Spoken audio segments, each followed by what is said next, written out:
So what is the thought process within the NDA? We understand that leaders of the NDA are rallying around Narendra Modi, and this includes Mr. Naidu and Mr. Nitish Kumar. They pledged allegiance, and of course, as far as India leaders are concerned, the opposition bloc, they're meeting in Delhi at Mallikarjun Kharge's residence.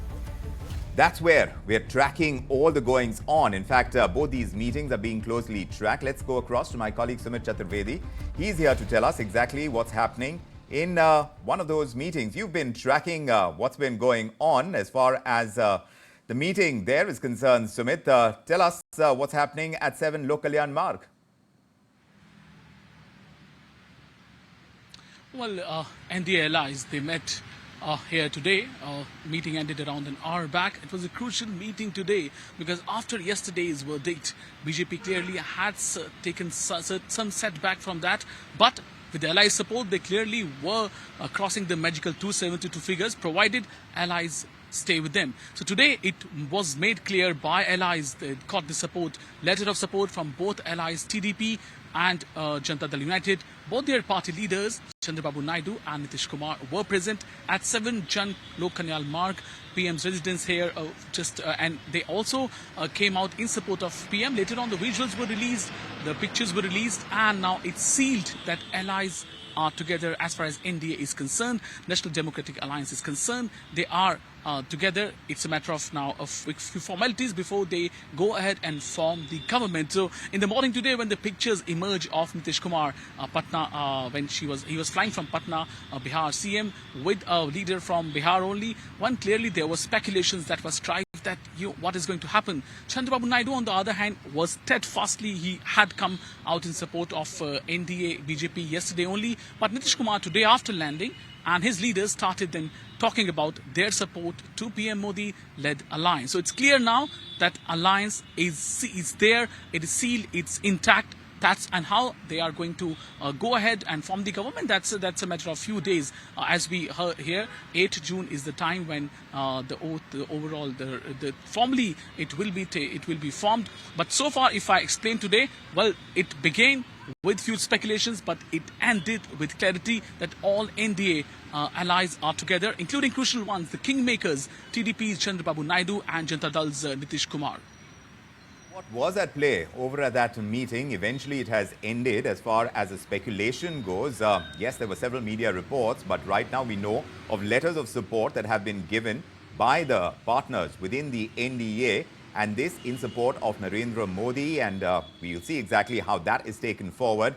Thanks very much for filling us in. Let's also go across to Samir, my colleague, who's been tracking the meeting over at the India Alliance. And they're, of course, meeting at Mallikarjun Kharge's residence. That meeting, I understand, has ended a while ago. But let's find out what was discussed over there. Samir, what exactly came into play at the India bloc meeting?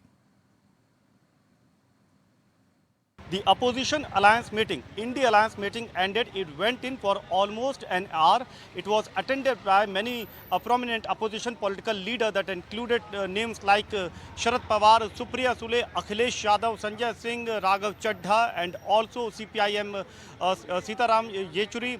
In addition to these names, Rahul Gandhi, Sonia Gandhi, Priyanka Vadra was also a part of this important meeting. This meeting was chaired by Congress President Mallikarjun Kharge.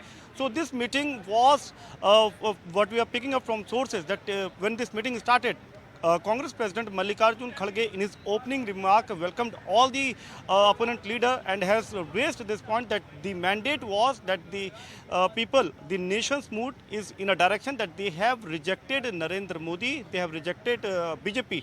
That was raised by Mallikarjun Kharge. In addition to this, it was said that there are multiple seats, there are many seats where BJP was having a strong hold, but when the India Alliance, the opposition, they combined, they came together and they gave a tough fight to BJP. There are many seats where they registered win also. So that was also praised in this meeting. Now, what is going to be the future strategy of India Alliance? The sources have indicated that they will decide based on what NDA is doing, how the NDA is moving ahead, how the NDA is taking steps to form the government based on those calculation. India Alliance will be formulating their strategy. But as of now, the picture that emerges, it says that NDA is in a comfortable position to form the government. They are likely to approach the president to form the government, to stake the claim to form the government. And opposition party, the India Alliance, despite having a better performance than the last time, they might not having that sufficient number to stake the claim, because the kingmaker, as of now, whether it be JDU or TDP, they have extended their support to NDA. So it seems that NDA will be marching ahead to form the government, but India Alliance, they have mentioned that whatever the strategy is going to be, they will formulate and they will be releasing the statement based on the steps taken by the NDA. So that was the key place where this meeting took place. 10 Rajaji Marg, the residence of Mallikarjun Kharge, Congress president, and largely the opposition party, they said that since we have respected each other, we have coordinated well in this Lok Sabha election, and that gave us a very encouraging result. And now it is that they remain united and they should move forward with this unionism, and that will help the opposition party to perform much better ahead as well.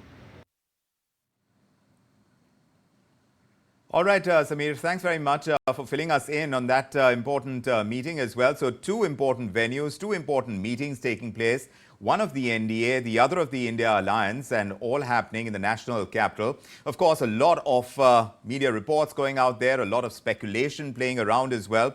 But let's discuss the possibilities now. Madhavan Narayanan, senior journalist, joining us along with political commentator Sanjeev Srivastav. Great to have you both gentlemen, as always, on India Tonight. Mr. Narayanan, to you first, is there any doubt in your mind that it is Prime Minister Modi? Of course, he's tendered his resignation, which has been accepted by the president. We are still waiting for the president to invite Modi to come and form the next government. Do you see any problem over there? Well, it depends, Vikram, on how you define the problem. Let's look at it in three scenarios. I was just on a Tamil language channel earlier today, and I said that this is akin to a situation that the batsman has to be Modi, but it's the fielding that is going to be interesting in this game, because what happened if this morning was a symbolic flight with Tejashwi Yadav of RJD and Nitish Kumar traveling by the same flight and sitting next to each other and talking. And politics is full of symbolisms, and ideally, that basically means a signal to Mr. Modi that there will be a hard bargaining and expectations from the side of Nitish Kumar of JDU. You can say pretty much the same thing about Chandrababu Naidu, because even there was a video going viral today about how he had been critical of Mr. Modi and demanding a special status finance for Andhra Pradesh after it split from Telangana. So there are lots of issues on the table. From Nitish Kumar's side, that could be a caste census, ministerial berths, including juicy berths like, say, railways. So all these things will be on the table in the coming days, as we shall see. But do not expect any major power shift or equation shift. There will be a lot of body language reading. The opposition parties will be waiting and watching and trying to egg on Mr. Modi to make a mistake the way you would ball a googly in a cricket match. But I do not expect any dramatic developments in the short run, such as, let's say, Mr. Modi not being able to form the government. But the composition of the government, the ministries, and the policies will be keenly watched. Now, one important thing I noticed yesterday's speech by Mr. Modi soon after he took power, or rather, soon after the NDA showed a majority, and it was a very confident speech at the BJP headquarters. What I found interesting was that there was absolutely no change in the tone and the tenor and the content of Mr. Modi's speech. Yes. It was as if it's business as usual. But if you look at the composition of the parliament, if you look at the fact that the NDA does not have a majority, and BJP does not have a majority of its own and relies significantly on pretty demanding allies, I begin to wonder how he can walk the talk. Right. Also, there is this whole 10-year backlog, and Mr. Modi's persona of being a decisive leader who likes to make decisions, very strong decisions, and going ahead with it. Yes. So in cricketing terms, how is he going to bat like that on a difficult pitch? Correct. And that will be keenly watched. Right. And therefore, at this point, it looks like, as they say, uh, five for no loss, but 20 overs to go, and Yes. it's just begun. Yes. But it's not going to be the same old match.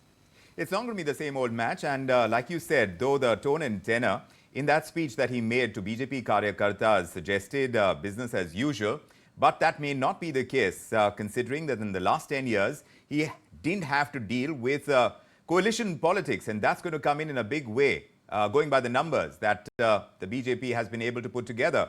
Sanjeev, what's your sense now that we're looking at the possibility of Modi taking oath as Prime Minister for the third time on the 8th of June? At least that's what source-based information is telling us. What are you seeing from this point on to the 8th of June, if that is going to be the date when he takes oath? See, we really don't know whether 8th of June is the date or it's one of those dates which is floating around on social media, and how much of it is rumor, how much fact, how much is fiction. But oath-taking is now gets underway. So, Vikram, I think a day is a long time in politics. Yesterday was a huge day. The BJP juggernaut was stopped. It was halted, but it was not, the direction was not reversed. So they were not given a clear majority, but they emerged as the single largest party by a mile. So yesterday was a day when it was a psychological low for the governing party BJP and a big morale booster high for the opposition. But the fact remains, the numbers speak for themselves. The BJP is 240. The next biggest party is in double digits. It's 99. So the more or less what the public's mandate is there, one can see today, after yesterday's excitement and euphoria, is clearly there as writing on the wall. People want this government to continue, but not in a manner that it rides roughshod over everything and over everybody. It has to be more a give and take, consensus building, a typical coalition government.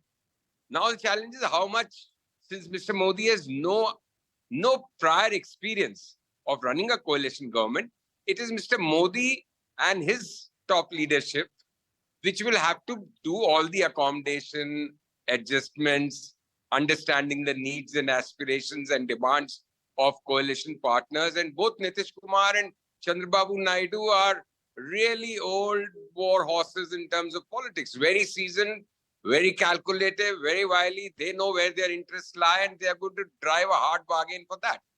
But at the same time, even Naidu and Nitish realize their best bet for a 5-year term right now seems to be NDA. Correct. So it will be a lot of give and take between them. Right. But like Mr. Madhavan just said, that while it's going to be a long haul in terms of cricketing analogy, it's a 50-over match of which 5 overs are done right now or 2 overs. But like him, I also don't see any dramatic switch or change of fortunes in the overall arithmetic of the parliament to begin with. Right. As things unfold, Yes. we'll either revise our opinions Correct. and views or stick to our opinions and views. Absolutely. But Mr. Narayanan, just taking away from what Sanjeev is pointing out over here, when you see the challenges before Modi, when it comes to managing coalition partners, what about the challenge from a resurgent opposition, if I may call it that? What about the India bloc? The question still is, at this point, why they haven't conceded defeat. Vikram, I was watching the headlines flashing on the screen as you were talking. And I found, Sharad Pawar is already talking about talking to JDU and TDP. And if you know Mr. Sharad Pawar, he's known as a master of manipulation. So this is the kind of stuff that sends typically jitters or calculate to send jitters, because the whole idea is to make Mr. Modi not settle down on the crease, as it were. So any signal like this is going to make some kind of as they say, it's not a big political earthquake. It'll be 4 on the Richter scale of political earthquake, but you will feel some murmurs down the ground. So that is going to, that kind of nuisance value will be there in the coming days. But there is something more significant I'd like to point out to you.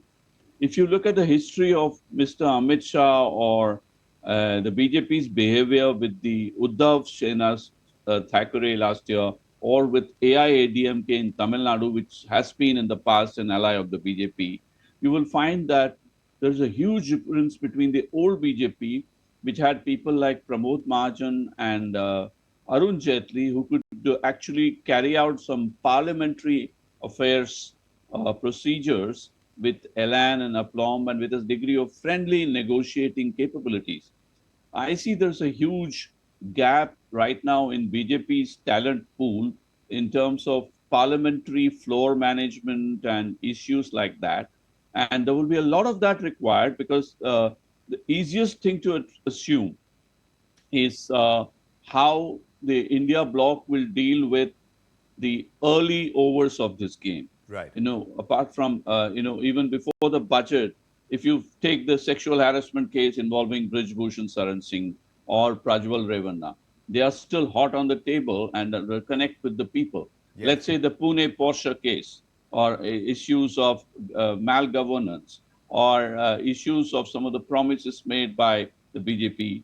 And I also am sensing something very interesting, that the Congress is part of the India Alliance, is in power in Telangana. Right. So if Andhra Pradesh gets special status in order to please Mr. Chandrababu Naidu, how will Telangana and Revant Reddy react? Right. The BJP is fond of using the word appeasement when it comes to Muslim minority. But what Mr. Modi will have to do in the coming days is appeasement of JDU and TDP. Right. So that is something that we'll be watching out for, because it's all about how to cut the cake and who will get the bigger share. Correct. And in a framework where India bloc has a lot of lung power and number power in the current parliament, there will be questions asked on everything. Right. So every ball will be keenly watched. And what I see, one big gap in BJP's scheme of things is a lack of tendency, his track record over the past 5 years. I mean, I'm not talking Correct. about the earlier BJP. Right. No, of course. Of how you manage the parliament. How do you manage coalition partners? That's not something they have experience No, in. no, And not certainly just that. Yeah. Certainly Yeah. not Mr. Modi. But of course, there will be a lot to learn in this entire process. And we'll see the early stages, how those are played out, the early overs. But Sanjeev, what is the thought process over on the Congress's side? We've heard Mr. Kharge insist that this is a political loss and a moral loss for the Prime Minister. And as much as you would put it down to political rhetoric, it is also true that the Congress has not hit the target that they said they would. The BJP hasn't, and certainly not the Congress. At this point in time, the India bloc has still not conceded defeat. What do you think is the thought process over on the opposition side? I really don't understand the logic of Mr. Kharge. But as the leader and the president of the principal opposition party now, he can well claim that Mr. Modi has lost both politically and morally. And to some extent, it's a question of looking glass half full or half empty. By his lens, he can claim to be right. But the fact of the matter is, I don't remember any other period in India's history where a party with 240 seats will sit in the opposition and rest all put together can form the government immediately after the election. It can happen still a year, 2 years down the line, depending on how the situation evolves and how cracks develop within the NDA. But right now, I think the opposition should concentrate on playing a really robust opposition, making their presence felt on the ground, in the parliament, really putting the government in a tight spot on issues they think, like it was being just mentioned, the Ravanna case or any other issue, Brij Bhushan Saran Singh or whatever you may. So, and Sharad Pawar saying that he's going to talk to Naidu and Nitish Kumar. Now, Sharad Pawar, we all know, is the most unpredictable of them all. He may be talking to them as well as talking to Prime Minister Modi. So, he's known to have so many balls in the air on every occasion. His recent past of being done in by his nephew notwithstanding, you can't put anything past him as to what he will think. I think Right now, the mandate is for BJP to form a government, the opposition to sit in the government, wait for cracks to develop, wait for chinks to exploit, wait for the government to commit some sins of omission and commission, blunders, weaknesses there, and then try and charge in. Right now, if they do anything stupid and foolhardy, they'll only end up strengthening the NDA. Now, coming to the other question, what kind of a bargaining will be done? Yes. That will be done behind closed doors. So we don't know what Naidu and Nitish will gun for, Right. And what they will demand. Yes. And whether the will be BJP role will in this concede new that government. much. What are the Sorry? chances that the BJP will go ahead and concede ground to these two most important partners? Do they have a choice? Would they like to go in for a snap poll? They don't have a choice. It's like just now how Mr. Narayan was saying, they don't have a Pramod Mahajan or a, that kind of a Jaitley figure. They'll Right. have to find some. Right. They'll have to conjure up some. Right. Or Mr. Amit Shah will have to don a new hat, or Mr. Modi himself. They'll have to accommodate their partners. See, it's not a government. It is a government which is 240. It has the crutches of. They have to just. Yes. They just have to lean on the crutches of JDU and Naidu, whether Right. they like it or not. Yes. And if they don't, these crutches can become albatross around their neck very fast. Right. But Naidu, what I'm trying to say, that Naidu and Nitish also understand perhaps Correct. that their best bet of extracting as much as possible without rocking the boat is Modi and BJP only. Right. But there are a lot of contradictions. One contradiction which was not mentioned just now was Naidu in favor of giving 4% reservation to Muslims in Andhra. Correct. And that's such a red flag for BJP. That's but right. Then There would be BJP is very that many Modi- fundamental issues. Yes, when indeed. the situation arises, Yes. they really very easily just overlook, disregard, or even swallow the red flag. Correct. I'm seeing live visuals of the India bloc partners.